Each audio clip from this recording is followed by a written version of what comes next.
చంద్రబాబు మజాకా 7-10 వయసులోనూ చూడ్డానికి యమ హుషారుగా కనిపిస్తాడు. గంటల కొద్దీ అధికారులతో రివ్యూలు చేస్తాడు. అలసట అనేదే లేకుండా ఎంతసేపైనా మాట్లాడతారు. మార్నింగ్ ఎలా ఉంటారో ఈవినింగ్ కూడా అదే ఎనర్జీతో కనిపిస్తారు. అంతేకాదు పొలిటికల్ గా అస్సలు ప్రెషర్ తీసుకోరు.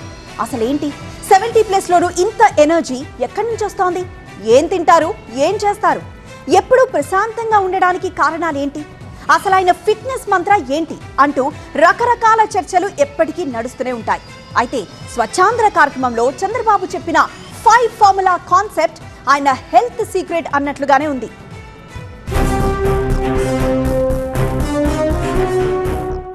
ఏడు 10 వయసులోనూ అన్స్టాపబుల్ అంటున్నారు సీఎం చంద్రబాబు. పని చేస్తే మీకు అలుపొస్తుందేమో, నాకు మాత్రం ఊపొస్తుందన్న రేంజ్లో ఫుల్ ఎనర్జీతో కనిపిస్తారు.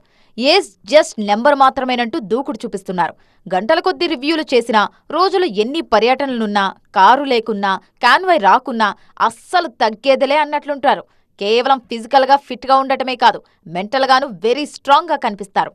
అయితే ఆయన fitness and peace of mind పై ఎన్ని డిబేట్లు నడుస్తున్నా ఇప్పటిదాకా ఎలాంటి క్లారిటీ ఇవ్వలేదు చంద్రబాబు.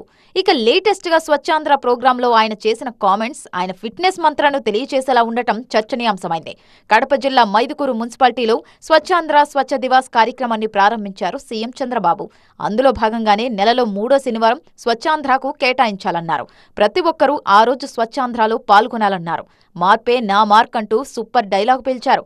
తాను వెళ్లి వచ్చిన చోట మార్పు ఉండాలి, అలాగే తాను ప్రవేశపెట్టే పథకాలతో మార్పు రావాలన్నారు. అంతేకాదు ప్రతి ఒక్కరిలో మార్పు వస్తేనే సమాజం కూడా అద్భుతంగా మారుతుందంటూ స్వచ్ఛ ఆంధ్ర కోసం 5 సూత్రాలను డిజైన్ చేసి క్లియర్ కట్గా ఎక్స్ప్లెయిన్ చేశారు. 5 సూత్రాల్లో మొదటిది మైండ్ ప్యూరిఫికేషన్. అనునిత్యం మైండ్ని కంట్రోల్ చేసుకోవాలన్నారు చంద్రబాబు. మైండ్ కంట్రోల్కి మనిషి వెళ్తే ఎన్నో అనర్థాలు జరుగుతాయన్నారు. ఇక రెండోది బాడీ ప్యూరిఫికేషన్. ఇష్టానుసారంగా తింటే ఇక అంతే సంగతులంటూ స్వీట్ వార్నింగ్ ఇచ్చారు. Purification of your body. మీ శరీరాన్ని మీరు ప్యూరిఫికేషన్ చేసుకోవాలి. నిద్ర లేస్తానే ఇష్టానుసారంగా తింటే ఆ నుంచి డయాబెటీస్ వస్తుంది. ఎప్పుడన్నా ప్రాబ్లం వస్తే కాలు తీసేయాల్సి వస్తుంది. అక్కడి నుంచి అనేక సమస్యలకు, ఆరోగ్య సమస్యలకు కారణం అవుతుంది. మీ బాడీని మీరు కంట్రోల్ చేసుకుంటే తద్వారా సమాజానికి మీరు మేలు చేసిన వాళ్ళు అవుతారు. ఇక ఇంటి శుద్ధితోనే ఆహ్లాదకర వాతావరణం అంటూ 3వ సూత్రాన్ని చెప్పారు చంద్రబాబు. ఇళ్లు పరిశుభ్రంగా ఉంటేనే సమాజం కూడా పరిశుభ్రంగా ఉంటుందన్నారు. ఇక 4వది పరిసరాల పరిశుభ్రత.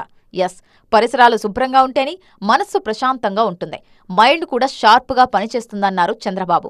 ఇక లాస్ట్ అండ్ ఫైనల్ గా వర్క్ ప్లేస్ నీట్ గా ఉంటేనే 100% స్వచ్ఛత సాధ్యమన్నారు చంద్రబాబు. ఇక ఈ 5 సూత్రాలను ఫాలో అయితే అద్భుతాలు సాధించవచ్చన్నారు చంద్రబాబు. హెల్తీగా మారడంతో పాటు మానసిక ప్రశాంతత, సమాజ శుద్ధి సాధ్యమవుతుందన్నారు.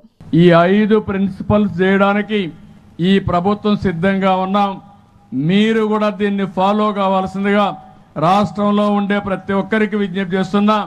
మొత్తంగా ఈ 5 సూత్రాలను బేస్ చేసుకుని Chandrababu fitness and peace of mind పై చర్చలు జరుగుతున్నాయి. ఆయన ఆరోగ్యకరమైన జీవితానికి ఈ 5 ప్రిన్సిపల్సే కారణమన్న వాదనలు వినిపిస్తున్నాయి. ఆయన పాటించే విషయాలనే అందరికీ చెప్పారని, హెల్తీ సొసైటీ, క్లీన్ సొసైటీ లక్ష్యంలో భాగంగా ఆయన తూచా తప్పకుండా పాటించే వాటితోనే స్వచ్ఛాంధ్ర కార్యక్రమాన్ని డిజైన్ చేశారంటూ డిబేట్స్ నడుస్తున్నాయి.